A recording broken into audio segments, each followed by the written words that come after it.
క్రీస్తునందు ప్రియులైన ప్రతి ఒక్కరికి మన రక్షకుడైన యేసయ్య నామములో శుభాభివందనాలు తెలియజేస్తూ దేవుని వాక్యాన్ని ధ్యానించడానికి మరొకసారి ప్రేమతో ఆహ్వానిస్తూ ఉన్నాను. అందరూ బాగున్నారా? పరిశుద్ధ గ్రంథాన్ని మనం క్రమంగా ధ్యానిస్తూ ఆదికాండం 2వ అధ్యాయం 21వ వచనం వరకు మనం వచ్చాం. ఈ యొక్క వచనంలో నుండి అనేకమైన ఆత్మీయ సత్యాలు నేర్చుకుంటూ ఉన్నాం. ఈ దినం కూడా మరొక నూతనమైనటువంటి సత్యాన్ని ఈ యొక్క వాక్య భాగం నుండి నేర్చుకునేటువంటి ప్రయత్నం చేద్దాం. ఆదికాండం 2వ అధ్యాయం 21వ వచనం. అప్పుడు దేవుడైన యెహోవా ఆదామునకు గాఢ నిద్ర కలుగజేసి అతడు నిద్రించినప్పుడు అతని ప్రక్కటెముకలలో ఒక దానిని తీసి ఆ చోటును మాంసంతో పూడ్చివేసెను అనే మాట ఇక్కడ రాయబడి.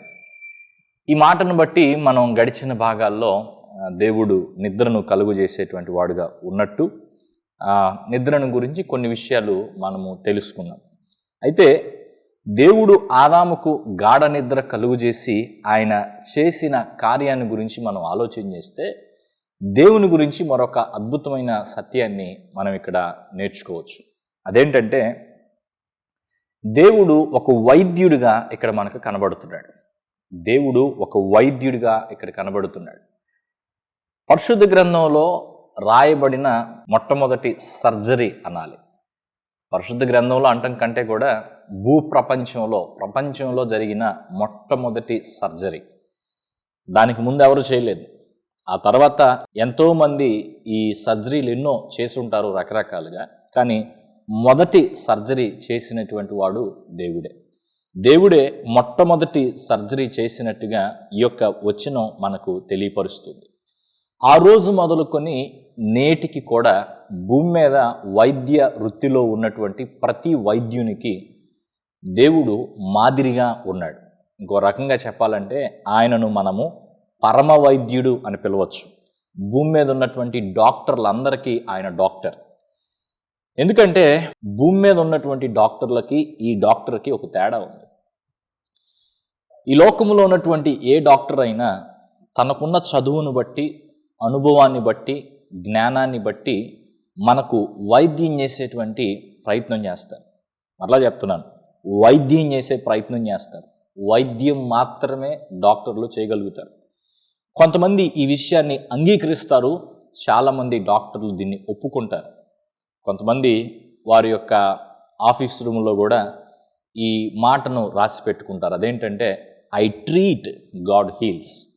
నా పని వైద్యం చేయడం మాత్రమే, స్వస్థపరిచే పని నాది కాదు అని డాక్టర్లు తెలియపరిచేటువంటి వారుగా ఉంటారు. డాక్టర్లుగా పనిచేసేటువంటి వారు ఎవరైనా వారికున్న జ్ఞానాన్ని బట్టి, వారికున్న అవగాహనను బట్టి, వారికున్న అనుభవాన్ని బట్టి మన యొక్క రోగ స్థితిని, మన బలహీన స్థితిని గ్రహించి దానికి తగ్గట్టుగా ట్రయల్ అండ్ ఎర్రర్ మెథడ్లో ఈ మందు వాడి చూద్దాం తగ్గిద్దేమో, లేకపోతే ఇంకొంచెం డోస్ పెంచుదాం అని ట్రయల్ అండ్ ఎర్రర్ మెథడ్లో అనేకమైన థెరపీలు, ట్రీట్మెంట్లు చేస్తూ ఉంటారు.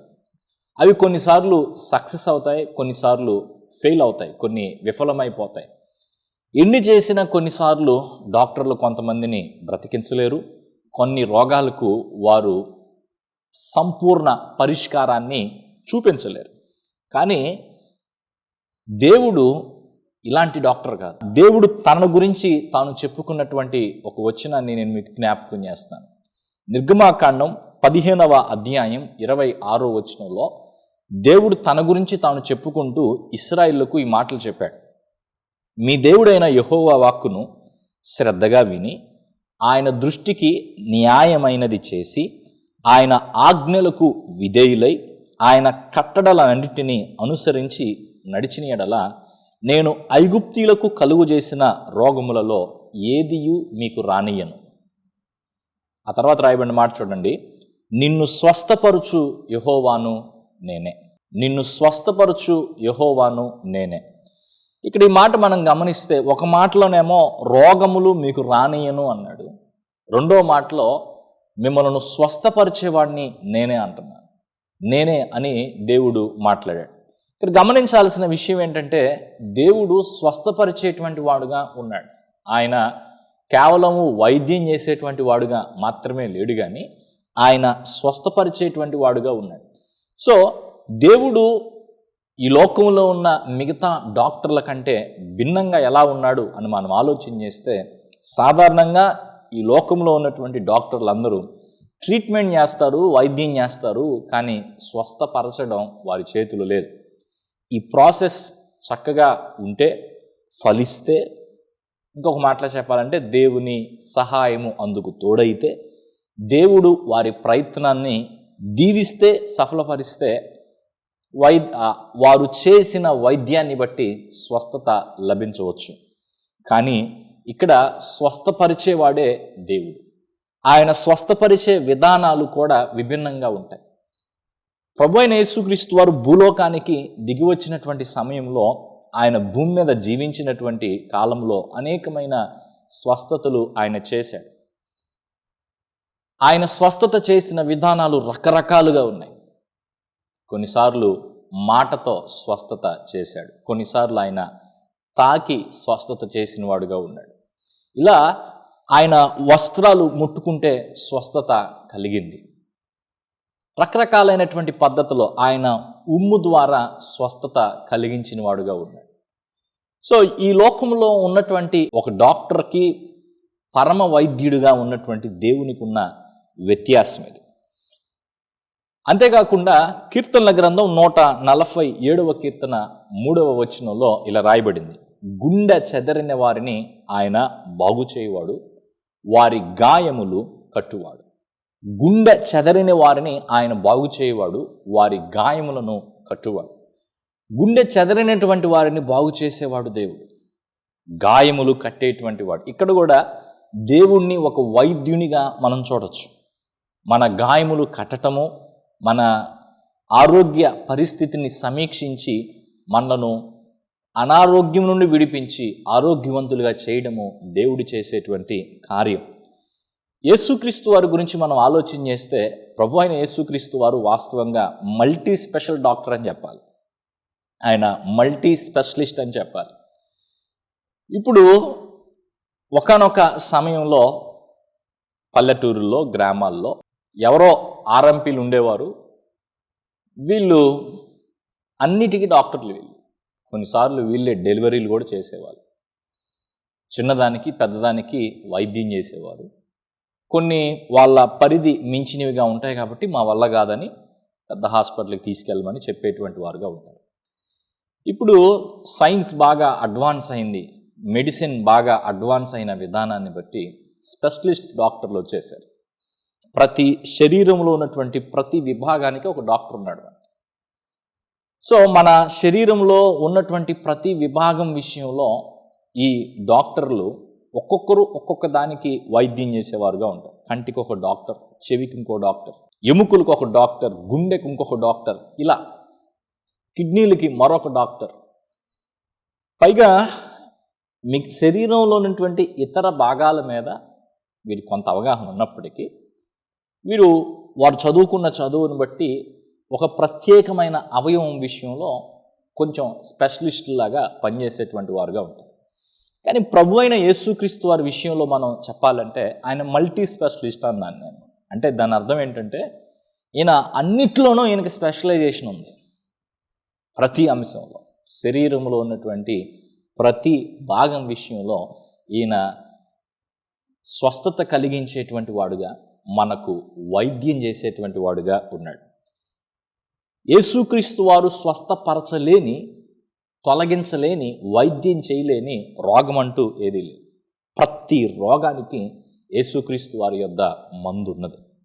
అంతేకాదు, సాధారణంగా వైద్యులుగా పనిచేసేటువంటి వారు రెండు విషయాల్లోనూ శ్రద్ధ తీసుకుంటారు.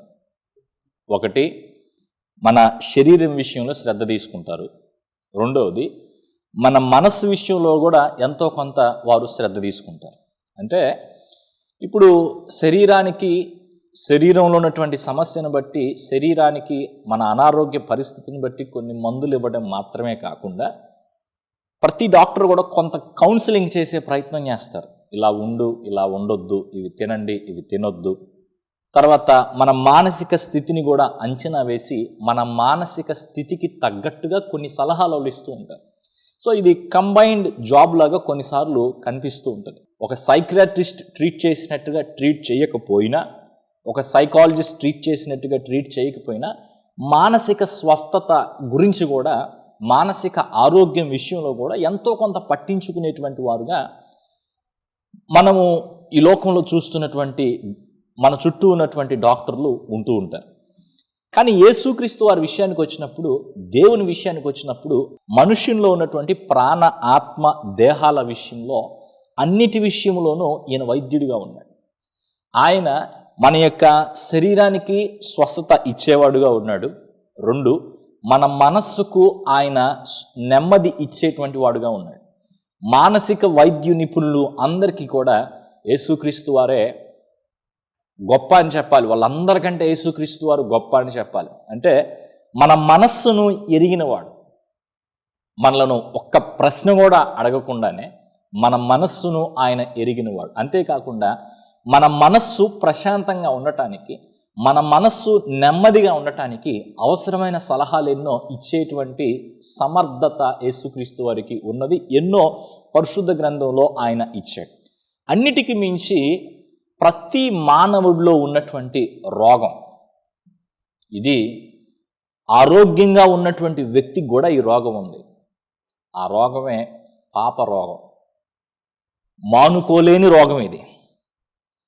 విడిచిపెట్టలేని ఒక భయంకరమైనటువంటి ఎడిక్షన్, భయంకరమైనటువంటి వ్యసనం.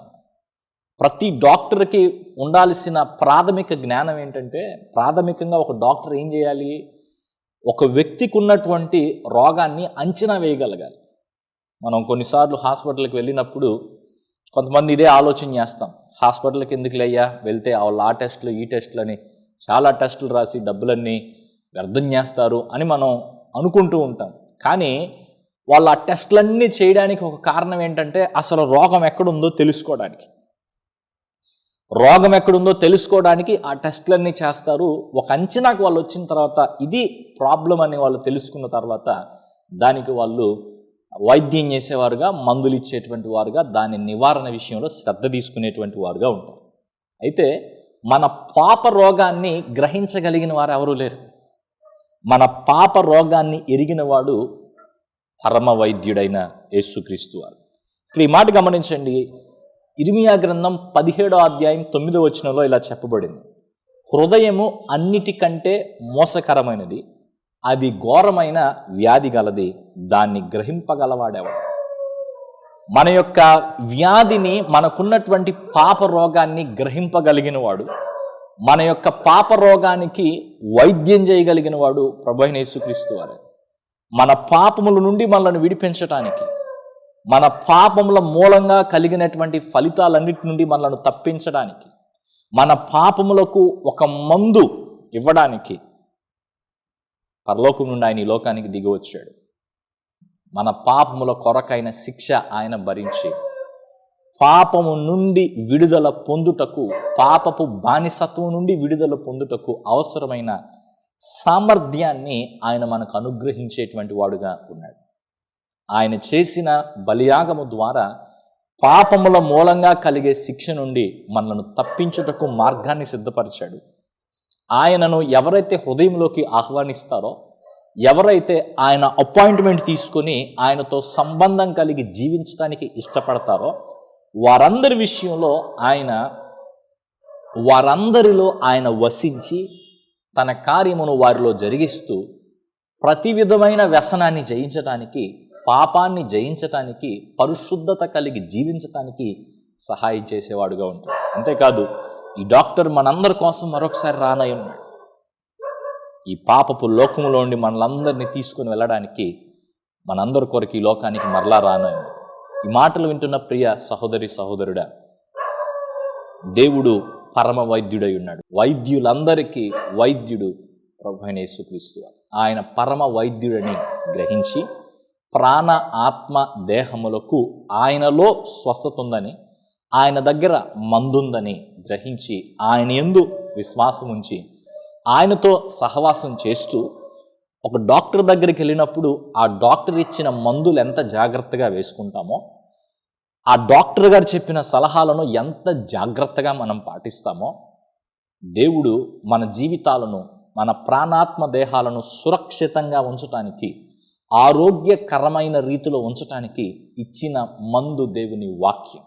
ఆ వాక్యాన్ని అంతే ప్రియముగా ఎంచి మన జీవితాల్లో దాన్ని ధ్యానిస్తూ, అర్థం చేసుకుంటూ, పాటిస్తూ ముందుకు కొనసాగటం ద్వారా స్వస్థతను మనం అనుభవించేటువంటి వారుగా ఉంటాం. దేవుడు మనకు అవసరమైన నెమ్మది అనుగ్రహించేవాడుగా ఉంటాడు. అన్నిటికీ మించి మనకు విశ్రాంతినిచ్చి నిత్యమైన విశ్రాంతిలో చోటు కలిగి ఉన్నట్లు సహాయం చేస్తాడు. ఈ మాటల ద్వారా దేవుడు మీతో మాట్లాడితే ఆ పరమ వైద్యునితో సంబంధం కలిగి ఉండడానికి, ఆయన మార్గంలో కొనసాగడానికి, ఆయన గతంలో మనందరి జీవితాల్లో చేసిన కార్యాలను బట్టి ఆయనకు కృతజ్ఞతాస్తుతులు చెల్లించడానికి తీర్మానం చేసుకుందామా? పరిశుద్ధమైన తండ్రి, నీకు వందనాలు చెల్లిస్తూ ఉన్నాం. మీరు పరమ వైద్యుడిగా ఉన్నందుకు మిమ్మల్ని స్తుతిస్తున్నాం. మీరు చేసినటువంటి కార్యము ద్వారా ఈ లోకంలో ఉన్నటువంటి వైద్యులందరికీ ఒక మాదిరిని చూపించారు. మీరు మా జీవితాల్లో ఈ లోకంలో ఉన్నటువంటి ఏ వైద్యుడి కంటే కూడా గొప్పవాడై ఉన్నట్టు మాకు ఇదన్న జ్ఞాపకం చేశారు. మా ప్రాణాత్మ దేహములకు అవసరమైనటువంటి నెమ్మది, స్వస్థత, విశ్రాంతి నీలో దొరుకుతుందని మీరు తెలియపరిచిన విధానం కొరకు స్తోత్రాలు. ఈ మాటలు విన్న వారిలో ఎవరెవరు అనారోగ్యంతో బాధపడుతున్నారో, ఎవరెవరు మానసిక నెమ్మది లేక బాధపడుతున్నారో, ఎవరెవరు పాప రోగముతో దాన్ని మానలేని స్థితిలో వేదన చెందుతున్న వారుగా ఉన్నారో, వారందరి జీవితంలో మీ కార్యం జరిగించండి. వారు ఈ దినాన్న నీ వైపు చూస్తూ ఉండగా వారి జీవితాల్లో విడుదల కలుగునట్లు సహాయం చేయండి, స్వస్థత కలుగునట్లు సహాయం చేయండి, నెమ్మది కలుగునట్లు సహాయం చేయండి. వారి వ్యసనములన్నీ కూడా తెంపివేయబడి వాటన్నిటి నుండి వారు విడిపించబడి ఆరోగ్యవంతులై భూలోకంలో జీవించినంత కాలం నిన్ను సేవించేవారుగా, నిన్ను గూర్చి అనేక మందికి పరిచయం చేసేవారుగా ఉండుటకు సహాయం చేయండి. వాక్యాన్ని ప్రియముగా ఎంచి వాక్యము ద్వారా మీరు మాకు ఎన్ని సలహాలు ఇచ్చి మా ఆరోగ్య విషయంలో ప్రయాసపడుతున్నారో అది మేము అర్థం చేసుకుని ఆరోగ్యవంతమైన రీతిలో కొనసాగినట్లు బలపరిచి సహాయం చేయమని, ఈ వాక్య ప్రయాణంలో మాకు తోడేయండి. ఇంకా అనేకమైన విషయాలు మా ఎదుటికి తీసుకొచ్చి మమ్మల్ని బలపరచమని ప్రభువును రక్షకుడైన యేసయ్య నామములో ప్రార్థిస్తున్నాం తండ్రి, ఆమేన్. ప్రభు మీకు తోడేయండి. మీ జీవితాల్లో ఆయన పరమ వైద్యుడిని గుర్తించి ప్రాణాత్మ దేహాలకు అవసరమైనటువంటి స్వస్థత, నెమ్మది, విశ్రాంతిని పొందుకొనుటకు ఆయన మీద ఆధారపడే భాగ్యం దయచేయునుగాక. ఆమేన్.